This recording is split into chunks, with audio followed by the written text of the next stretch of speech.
Hello again. Today I am giving you part 1 of my June wrap-up. This is my YA wrap-up. These are the YA books that I read for the month of June. So let's just get into it. First YA book I'm going to talk about is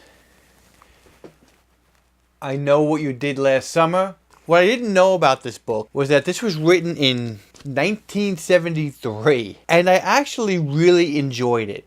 It is different than the movie. If you've seen the movie, I Know What You Did Last Summer. First off, it takes place more than a decade earlier. Talks about the Vietnam War here. The storyline is a little similar, but to be honest with you, I still really enjoyed this. This was a really solid YA horror novel, and it touched on a lot of interesting topics in it as well. And I might want to pick up more from Lois Duncan. Maybe I'll pick up Killing Mr. Tingle and some of the other books that she wrote, because this was really good. I really did enjoy it. If you get to find this I Know What You Did Last Summer book, definitely pick it up. I think it was a great read. Next book I'm going to talk about is The End of Oz. This is by Danielle Page. This is the end of her Dorothy Must Die series. And, when I first read Dorothy Must Die, I really did enjoy it. Reading The End of Oz, it wasn't a bad book. I enjoyed it, but not as much as the beginning. I felt like they kind of wrapped it up in a convenient way. And I can't tell you much about the story because it's spoilers if you haven't read the other parts of it, but in general the story is about an evil Dorothy and this other character who comes to Oz from Kansas who has to stop her. Like I said, I enjoyed the first part, and I even enjoyed I believe the second part of this as well, but this one fell a little flat. It's not bad. I still enjoyed it enough to maybe give it a 3.5. I still enjoyed it, but definitely not as good as Dorothy Must Die. That is The End of Oz. Next book was a reread for me. I reread Carve the Mark by Veronica Roth because I'm currently reading the second book right now. To be honest with you, I liked this book when I first read it, but I first read it before I started book 2. I first read it before I read a bunch of really good YA books. I read it before I think my tastes have changed, I guess, in only a year. It's kind of interesting, actually.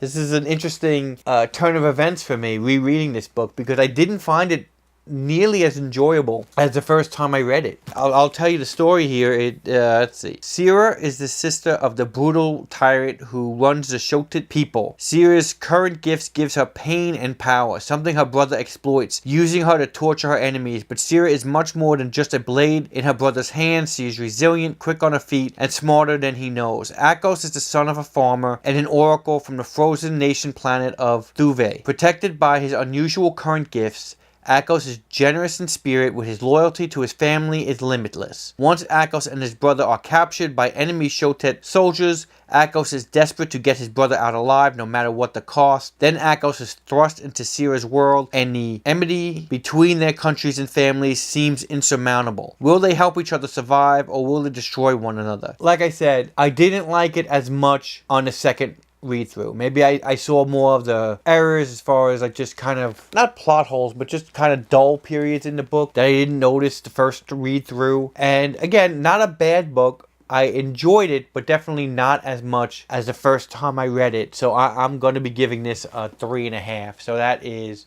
Carve the Mark by Veronica Roth. Next 2 books I read were both by Danielle Vega. First one is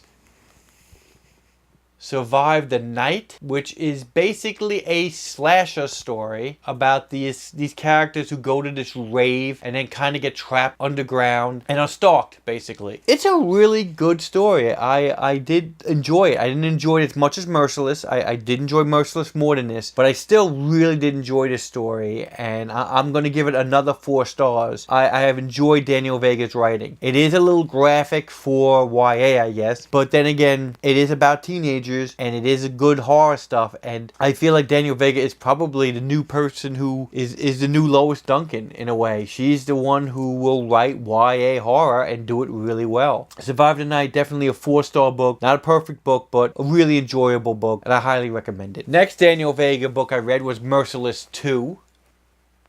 And the first chapter of this book is so creepy, so horror scary, and then basically ends with like a gut punch. I'm not gonna really ruin it, but just reading the first chapter of this book is definitely worth the price of this book because the first chapter is so good. I mean, the first chapter alone is like a 5-star chapter if it was just that. Unfortunately, it kind of gets a little slow in the middle and kind of does some retreads of what the first Merciless was in a way. I'm not going to spoil too much because obviously it's a continuation, but the character from the first book kind of goes to a new school and some of the same kind of stuff happens that happened in the first book happens. It's still a good book. I still really enjoyed it. Not as much as Merciless, except for that first chapter. That first chapter was amazing, but still a really good book. Still a very gory, intense book. It reminds me a little bit of Da Vinci Code in a way. It does deal with Catholic school, which I grew up going to Catholic school, so it definitely hit some interesting points for me. Merciless 2 is a very interesting book. I'm definitely looking forward to reading 3 and 4. It's not as good as Merciless, but I still really did enjoy it. So that is Merciless 2. And the last book I'm going to talk about, Court of Thorn and Roses. I have finally read this book